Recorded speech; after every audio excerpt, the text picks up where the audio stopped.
In August 1993 in Russia, 7 hikers set off along a trail to Hamadoban. A few days later, Ukrainian kayakers would happen upon one of the group's youngest members. Alone, in shock, and unable to speak, the girl was taken to the nearest police station. Here she would tell a tale more horrific than most nightmares. She was the sole survivor of the expedition, her comrades dead in the mountains under mysterious circumstances. Let's explore the tale of the Beryacha Pass incident.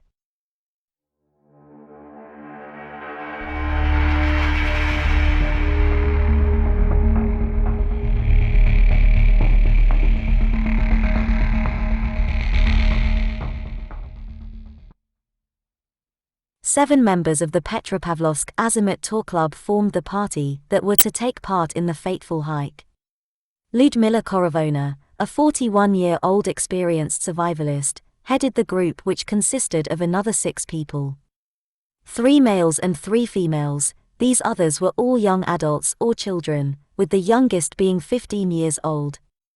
They were to trek roughly 70 kilometers along a designated trail that was rated as challenging. All members of the group had some experience hiking in mountainous terrain. After arriving by train, the group set out along their predetermined route. The weather was much harsher than expected for the time of year. Despite the mild conditions that were forecast, freezing rain battered the group soon after they had begun along the trail. On the 4th of August, exhausted, drenched and suffering from the cold, the group decided to make camp on the slope of the mountain. Here they were very exposed to the elements.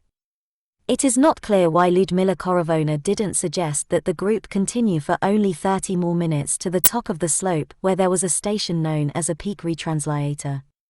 This construction would have provided some shelter from the weather. As well as this, at this station there was a supply of dry firewood to burn. It has been suggested that the map the group was using could have possibly been inaccurate, showing the station to be further away than it was in reality. Whatever the cause, the group made camp on the barren slope for the night.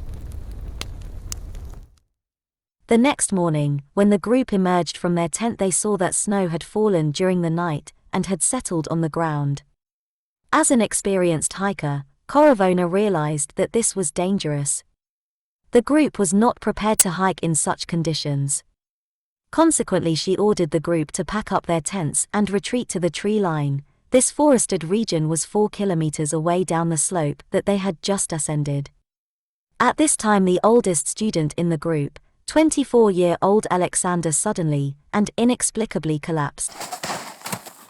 Korovona witnessed this and commanded that the group immediately retreat to the tree line, disregarding unessential items. Bizarrely, Korovona then immediately called the group back to her. It was then that things took an even stranger turn. Alexander was dead. Other members of the group then began to go berserk. One of the girls began to violently bash her head against a rock, whilst another of the party, one of the boys, hid behind some rocks in his sleeping bag. Many members of the group also began tearing at their clothing, removing it from their bodies in the freezing conditions.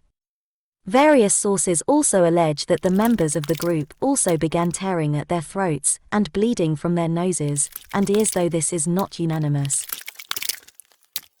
Korovona, the group leader, and a 17-year-old girl, named Valentina, were the only members of the group maintaining their composure. Valentina had also retreated behind some rocks to escape the carnage. She left her hiding place to attempt to retrieve one of the girls, 16-year-old Victoria. However, in her confused frenzy, the girl bit Valentina, who withdrew again. Korovona commanded that Valentina remove all of the unessential items from her backpack and run for the tree line. Both Korovona and Valentina began to move to the tree line before Korovona fell and succumbed to the same force that was affecting the others.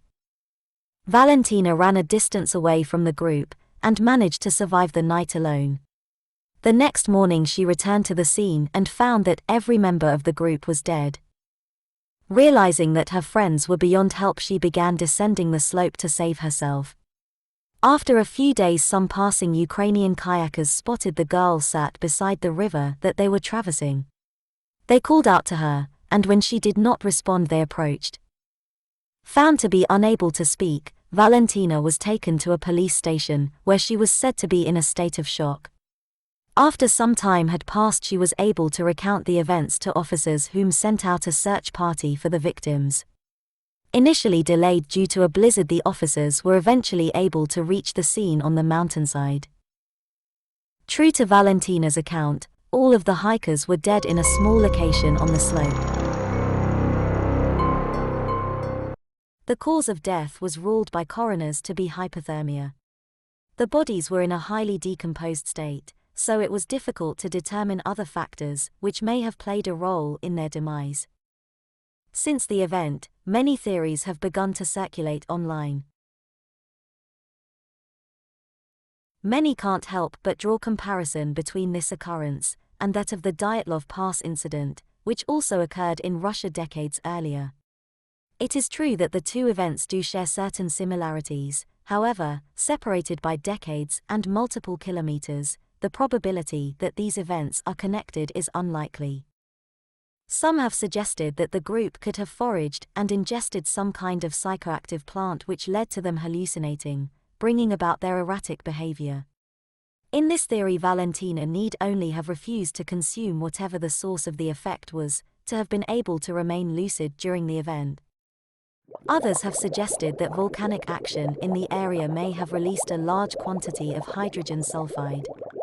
In high concentrations, this would have become a caustic agent, causing the asphyxiation of the group, and causing them intense pain, leading to the panicking and clawing at throats that Valentina reported.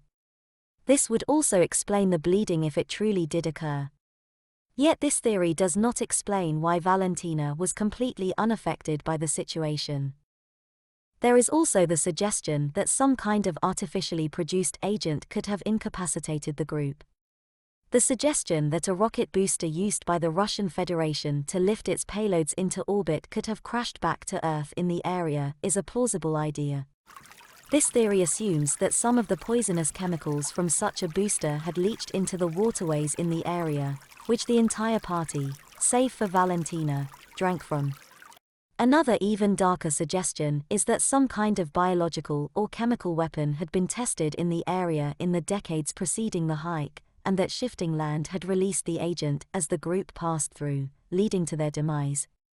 Both these theories are not supported by any evidence and only attempt to explain the behavior of the hikers prior to their deaths. Alternatively, the group themselves could have been responsible for their own demise. It has been claimed that their rapid ascension of the mountain could have led to severe altitude sickness developing amongst the members of the team. Altitude sickness can lead to bruising of the lungs, which could have potentially led to bleeding, although this theory doesn't explain why all the hikers died simultaneously with Valentina being completely unaffected. Changing perspective, it has also been suggested that Valentina's own recount of the event could be inaccurate. Either because, following her days trying to find her way back to civilization, Valentina became delirious and began to recreate her own memories, with her imagination embellishing upon the truth to rationalize what had happened in her own mind. Or alternatively, because she deliberately fabricated the story for some nefarious purpose, to cover up her own actions on the mountainside, which could have led to the deaths of her friends. Since the event, Valentina refused to speak further about what occurred, refusing requests by those wishing to report on the mystery. Whilst many theories have been proposed, perhaps we will never truly know what happened to the 6 hikers on that fateful August morning. Sometimes the truth can be shocking. Be careful, it might just leave you gasping for air.